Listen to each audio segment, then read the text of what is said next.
पहाटेची वेळ होती. माणिक झोपेतून उठला आणि नेहमीप्रमाणे घराबाहेर पाहिलं. त्याचे 2 बैल होते, पण त्या दिवशी एकच बैल दारात उभा होता. तो घाबरला. त्याने पटकन बायकोला, हिराबाईला हाक मारली. दोघांनी मिळून बैल शोधायला सुरुवात केली. गावात, शेतात, वाटेकडे सर्वत्र शोध घेतला, पण हरवलेला बैल सापडत नव्हता. शेवटी माणिक आणि हिराबाई बैल बाजारात गेले. बाजारात खूप गर्दी होती. इतक्यात हिराबाई ओरडली, अहो हा बघा आपला बैल.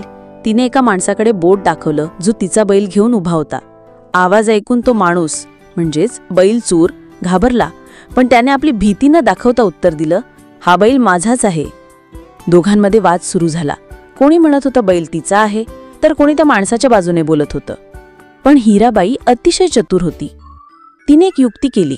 तिने बैलाचे 2ही डोळे आपल्या हाताने झाकले आणि त्या चोराला विचारलं, बोल, या बैलाचा कोणता डोळा अधू आहे? जर तुला माहीत असेल तर बैल तुझा. चोर गोंधळला. आधी म्हणाला उजवा डोळा आणि लगेच आपली चूक सुधारायचा म्हणून म्हणाला, नाही, डावा डोळा. हिराबाईने हळूच आपल्या हाताने बैलाचे डोळे उघडले. 2ही डोळे ठणठणीत, चमकदार. बैलाला काहीच त्रास नव्हता. गर्दीत उभ्या लोकांना सत्य समजलं. त्यांनी चोराला पकडलं. पोलीस आले आणि चोराला अटक करून घेऊन गेले. माणिक आणि हिराबाई आपला बैल घेऊन आनंदाने घरी परतले.